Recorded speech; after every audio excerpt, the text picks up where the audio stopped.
Welcome back to Skeleton Crew Adventures.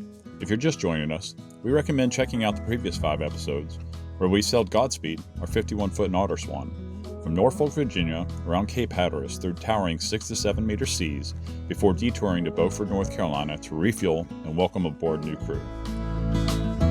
In episode 3, we set off from Beaufort, headed south towards Fort Pierce, Florida, only to get hammered by blizzard-like conditions off the coast of South Carolina.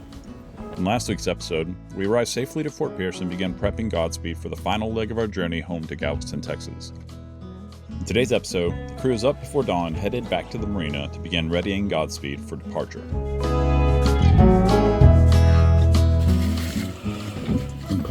Tomorrow, we'll be motoring all day. We all saw the winds. But after this sail, I don't really give a what the predictions say. Don't go in the Gulf Stream. That's our goal. Whatever we have to do to get to Galveston outside of the Gulf Stream. We're motoring, we're sailing, we're going to sail. There's no wind, we're going to motor. I talked to James a bit about it last night. I think the most dangerous thing for this leg is us running out of fuel and getting a calm period, which there is supposed to be a calm in the Gulf of Mexico if we get out of the winds. So we need to skirt. Where at? Off the coast of Louisiana. Gulf of America. To the Gulf of America. America. Other than that, man, it's going to be pretty chill. I think, again, I don't believe the predictions anymore, but we're probably going to fly the symmetrical Spinnaker a lot. Anytime it's past a broad reach, we'll throw the symmetrical up. Which should hopefully be the whole second half of this trip. Yeah, she'll sail really well with the ASIM up a little bit aft of a beam reach. She'll sail on a beam reach with the ASIM up, but it's uncomfortable. And there's no reason to push the boat that hard doing this shit. So, broad reach is our, if we're in a broad reach, 8 to 12. Put the ASIM up, broad reach to running, symmetrical. Symmetrical will bring down at 12 knots. Hard stop, no matter what. No matter how fast anybody wants to go. I don't want to be up there fucking with the pole. 15, gusting 18. The ASIM we can push a little further because we got a sock on it, so it's not. We don't have as many people up on the bow. Easy to get down. And there's not a pole to get hit in the head with. So I'm comfortable with running the ASIM up to 15. If it's gusting 15, you're on the line. And then if it's sustained 15, figure out a way to get it down, get the on-call watch up to pull it down. Okay. Those are the hard stop rules with those sails. You guys keep in the back of your mind the boom bang is out. We'll fuck with it out there, but we do have we rigged up another bang of sorts with pulleys, with blocks. So you can use that. The only time you're gonna need to use it though is when the boom is pulled out and you see the boom lifting up and you tighten it down. Yeah. Works the same way, you just can't control it from the cockpit. That's pretty much it. Don't get hit in the head with the boom. That'd be a bad day. That takes all of us too. Like if it doesn't need to just be the person on the helm, call out a jibe. If you see the boom moving, tell everybody to get the down. Yeah. Because that's the thing that's gonna kill you out here. Other than that, let's catch some fish so we can send Chris a photo of all of us holding big ass tube. Like finally somebody gets a fish on this boat. Our bailout ports are going to be Tampa. Once we're past Tampa, Pensacola. Both of those ports, we've got really good resources. And I know exactly which marine to go to get work and shit done. After Pensacola, we're not going to Louisiana. So if we get past Pensacola bailout, we're going to Galveston. For sure. That's about the stretch where the wind's probably going to die is when we get close to Louisiana. Which won't be bad if we get up over the Gulf Stream because it won't be drifting backwards. Let me see anything, Shawn? Nope. You got any isms for the first leg that need to happen? Anything happened the last leg that you don't want to see again? Yeah, stand by until you get a call. Oh, yeah, good shout. Stand by until somebody says, move this line, tighten that sheet, whatever. Don't grab anything. Everybody wants to help. Everybody rushes to help. Hurry up and take lines off winches. And if you don't fucking know, Completely okay. And I prefer it.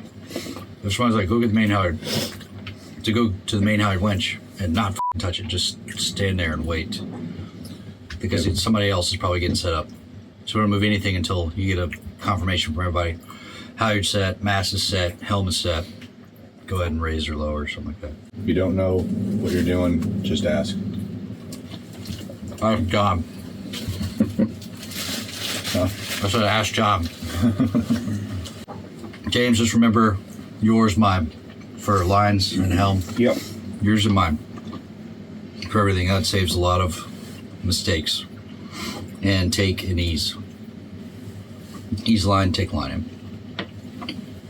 Hold. Stand by. That's really all. That's really it. Good morning. It's Monday, January 27th at about 6:22 a.m. here in Fort Pierce. Crew is loaded up. We're getting ready to get out of here.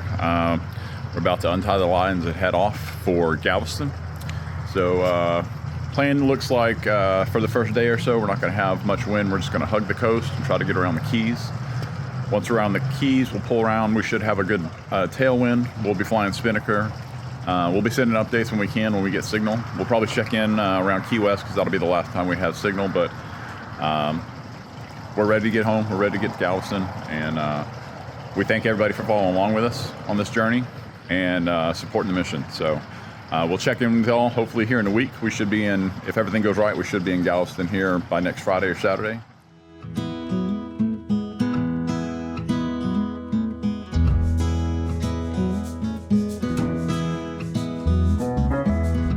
As we set off, excitement filled the crew. After weeks of battling cold, relentless weather, the forecast ahead finally offered a welcome change. Sunny skies, warm breezes, and steady downwind conditions. We were more than ready to hoist the Spinnaker and let Godspeed stretch her legs as we sailed south. Spirits were high, and so was our gratitude. A huge thank you to Chris, not only for being an incredible host, but for being an all-around badass. We couldn't have asked for a better crewmate. Chris, thanks for being a gracious host, man. We love you, man. Chris, love you, brother. You good, guys? Love you, Chris. See you soon. 9-2. 9-2. 9-3. 9-4. 9-5. 5. 6. 7.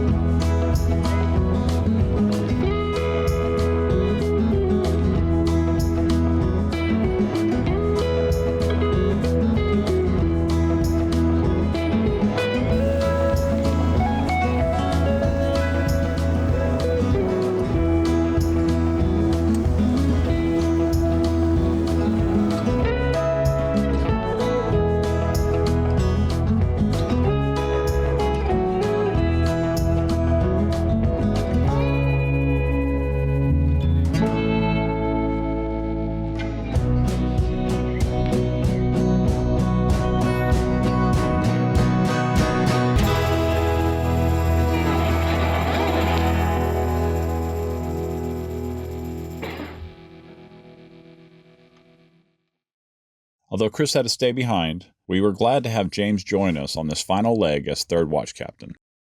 So James, you want to start off, just tell us a little bit about yourself, about your life in the military, why you served. Yeah, my name is James, 40 years old, from England originally. Just got my citizenship here in the United States after a pretty lengthy process. I was in the British Army for 8 years. I was a Royal Engineer, or a sapper as we're affectionately known. Joined in 2010 and left in 2018. And I did one tour of Afghanistan in 2012 as part of the Talisman Group, which was part of the counter-IED task force. And our role was route proving and clearance. I was a searcher, so the idiot with a metal detector. And we would go in ahead of infantry units and clear the way for them from IEDs so they could go and carry out their tasks. I'm very familiar with that because I was the guy following behind y'all when I was overseas. So Yeah. We were very grateful to have you guys out there. So Yeah.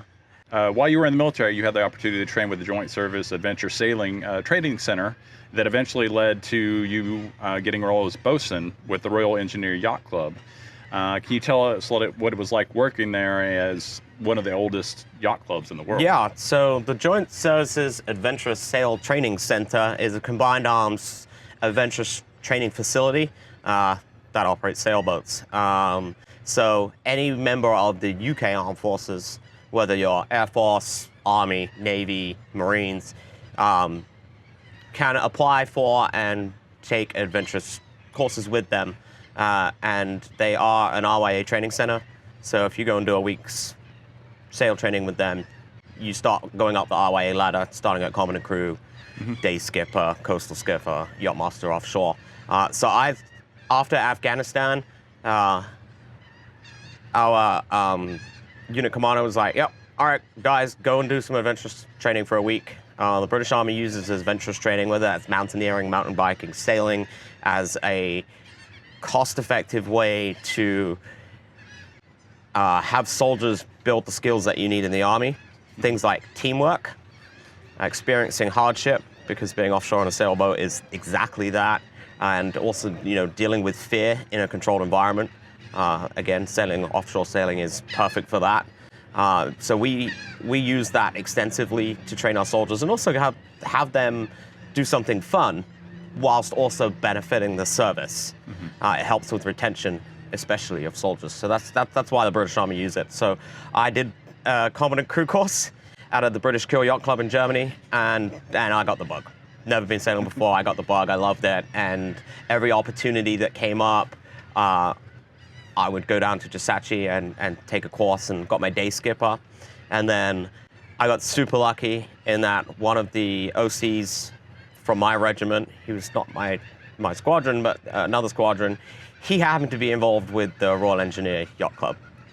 And he was organizing an adventurous sail training week in Croatia and needed a mate. And I had my day skipper, and he heard that I had that. And so we went and did a sailing trip in Croatia. And about a year after that, one of our bosuns had to roll out, and I got offered the opportunity to go down, and it was just probably the best posting you'll ever have.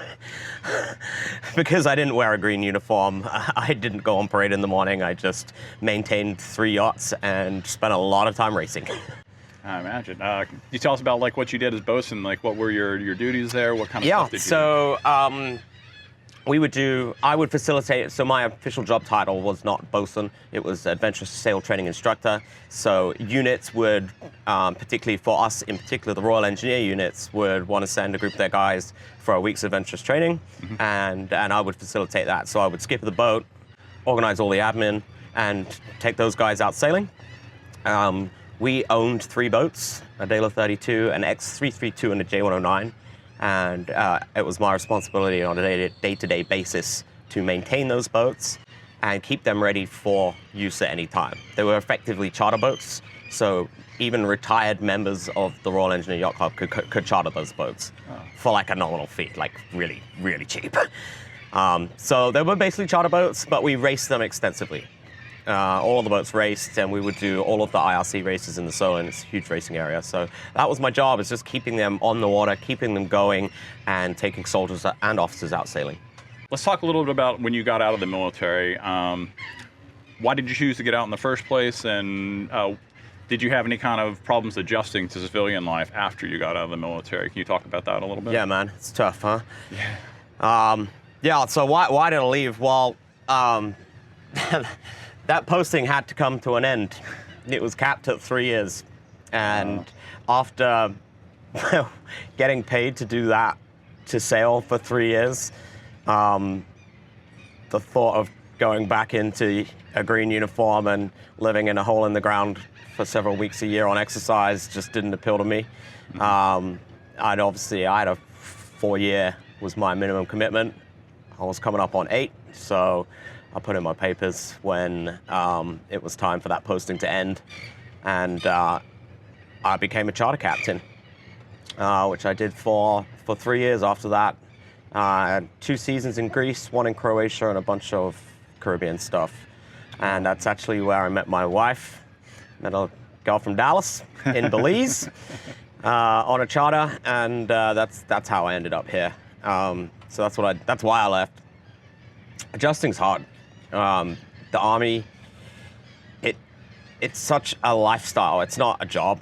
Yeah. You give up so much. You are trained in a certain way that I think makes you think differently to a civilian after you've left. You know, I think one of the biggest problems is, particularly for those of us that have been overseas and done operations, is never being understood.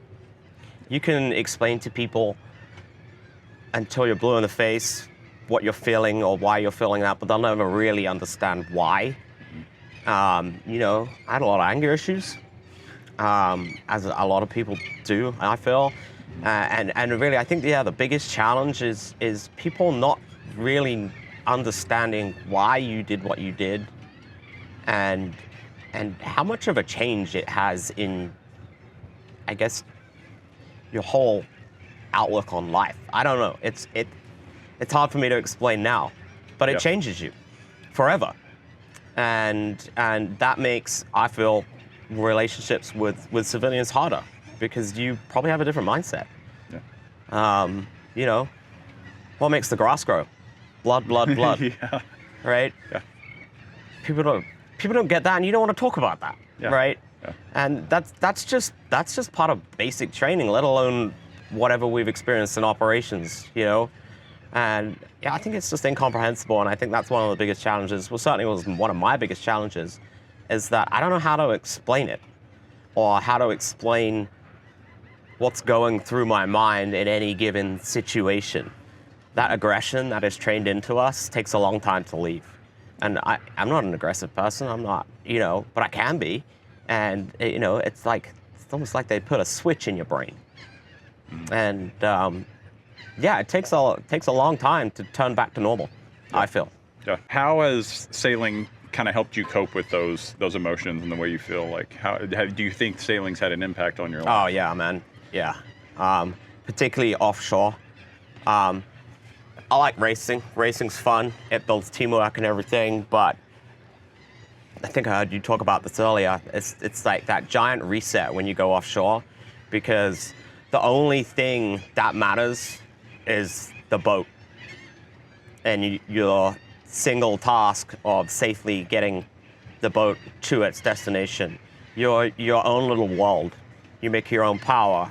You have your own water. You know, you're a private island in the middle of the ocean with nothing else to think about but the boat. And it's really like cleansing for the mind, being out there and having a singular task to concentrate on without any of the worries or pressures from outside worlds, relationships, and all that kind of stuff. And I guess that's pretty similar to being on operations in the Army, right? You got a mission, one task, and you got to do it. And if you don't do it right, you're going to die. Sounds a little dramatic, but offshore sailing is close to that, you know? It definitely can be. It can be, right? So I think offshore sailing is awesome for soldiers or ex-soldiers, veterans to experience, because it gives them a reminder of their service, but in a positive way, right? You're experiencing shared hardship, but instead of it being for a reason that's not good, it's for a reason that's good. Particularly sailing with other veterans. I think this is another one of your questions, but I'm just going to go into it now. Sailing with other veterans is why they get to sail with. Well, because they've all had orders before. They've all experienced hardship before. They all know that, yeah, hey, this task may suck, but we just got to get it done. And they have that mentality and attitude, and that doesn't go away. They just get on with it and laugh. When stuff gets really, really bad and something really sucks, we just laugh it off, because, you know, that's what we did in the Army. It's like, this sucks, but whatever, right? And yeah, I feel like it gives us a reminder of what we miss. Teamwork, shared hardship, but in a positive way instead of a negative one. So fast forward to the last couple of years, how did you get involved with Skeleton Crew? How did you find out about them, and how did you get involved with Skeleton Crew? Yeah, so once I moved to America, being a charter skipper with bikini-clad ladies on your boat 24/7 is not very compatible with marriage. So I took a break from sailing, and I started a company here, which is has since been sold, and decided about a year ago that I was really missing sailing. So I started crewing on a boat down in Kemah, and was just kind of joined the Sailing Texas group on Facebook, and was just kind of looking for opportunities to get sailing again. And I guess some algorithm decided that I should see a post from Skeleton Crew Adventures, and I was like, oh wow, these guys do exactly what Toe in the Water did. Not exactly, but so I reached out via Facebook and ended up on an inshore sail, and then heard about this boat, Godspeed, needing to come home. Just randomly got included in an email chain, and said that I could help. Yeah. And I joined for the sunshine leg of your trip. But yeah, so Skeleton Crew Adventures really kind of hit a chord with me, because I have previously worked with a charity in the UK called Toe in the Water. And Toe in the Water did exactly the same thing, although our focus was more on racing than offshore, but they both really serve the same purpose. And you know, Toe in the Water's mission was focusing more on severely injured personnel, because back then the war on terror was still going on. We were still deployed in both Afghanistan and Iraq. And when a soldier gets injured, they don't just necessarily lose a part of their leg. A lot of the soldiers that I work with, they weren't really bothered about that. I mean, obviously they were, but what really hit home was 1 minute they had a team, a uniform, and a sense of purpose, a worth. They were part of something. And you get blown up, all that goes away overnight. You wake up in hospital and you no longer got a uniform that you're proud of. You no longer have your team. All your friends are still out there. And you just feel lost. And what we did with Toe in the Water was give them those things back via sailing. So we had a uniform, we put them in a uniform. We had a fast race boat. We're not taking people out on a vacation. Right? That's not what it's about. It's giving soldiers a sense of purpose back after they've lost it through injury. That's what we did. So, well, yeah, you're missing a part of your leg. You can still grind a winch. Get to it, right? So we gave them a uniform back, a sense of purpose, and a team. And it helped massively. It helped me, even though I was not injured. It was great to be a part of something. So I did Toe in the Water for a number of years, and obviously I moved over here, and Skeleton Crew does that same thing via offshore sailing. And offshore is where the healing happens.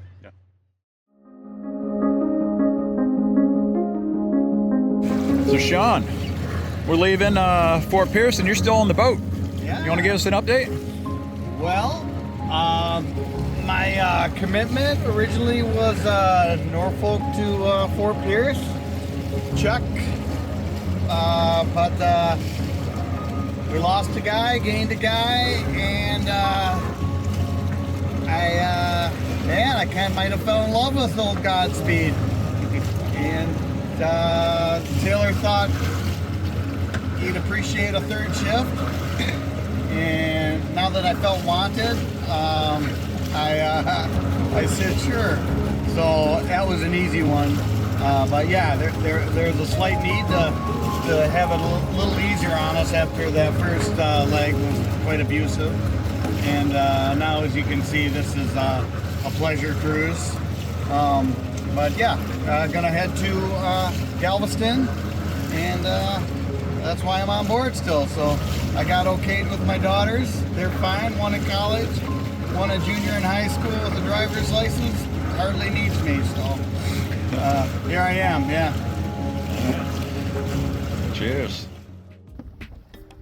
Later that afternoon, the wind picked up just enough for us to put up the asymmetrical Spinnaker, allowing us to calmly drift down the coast at around 4 to 5 knots. Given the beautiful setting and the calm conditions, I seized the opportunity to try flying the drone from the boat for the very first time. Stand over there, yeah, by the stand. I want to stay away from the yeah, you're right there. Okay, ready? That's where you're gonna catch it too. Yep. Backwards like that.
Turn it upside down. No, turn it upside down. Okay, there you go.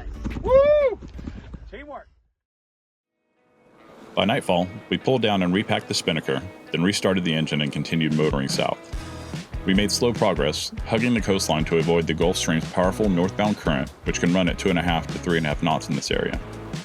The next morning, James and I came on deck to relieve Taylor and Shawn just as they were reeling in the first catch of the trip, a bonita tuna that was unfortunately just a bit too small to keep. Sometime early this morning, the wind had picked back up, so after releasing the fish, we helped Taylor redeploy the Spinnaker off the port bow.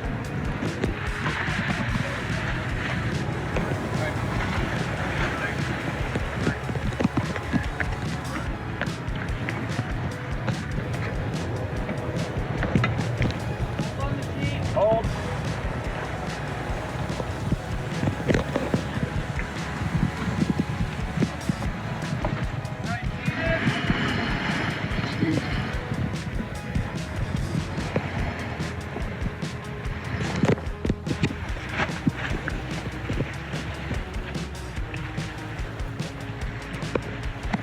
Yeah, baby.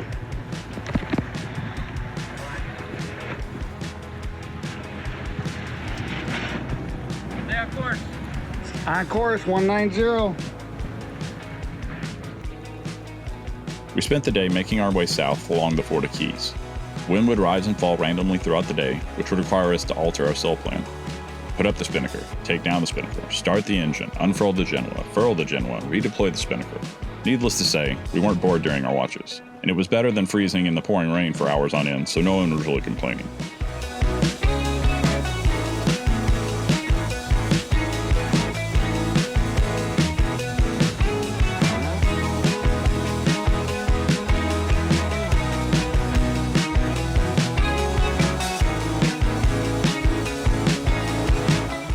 Between sail changes, the crew relaxed on deck, soaking up the warm weather and casting lines off the stern in hopes of catching dinner.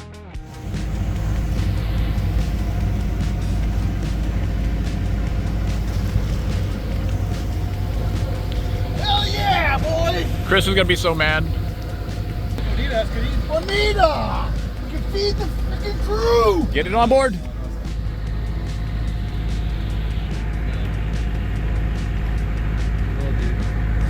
Nice hook.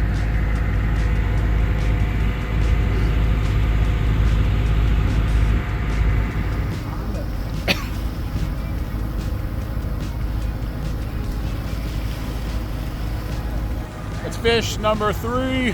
Number 3.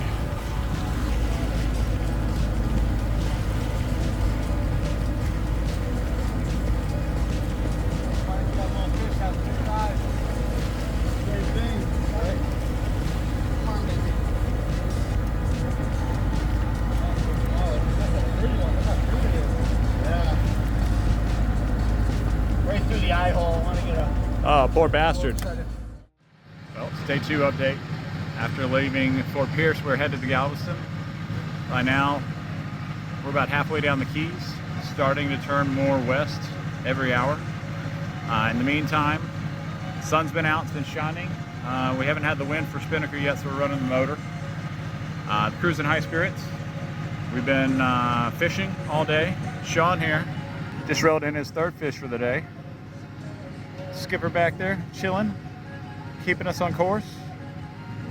John was up here a second ago. He got off shift and was working out a little bit. I even got some squats in. I mean, I'm losing weight on this trip, and got skin hanging off me. So, but we're doing great. Sun's out, sun's shining. That's all you could ask for. A hell of a lot better than the first half of this trip.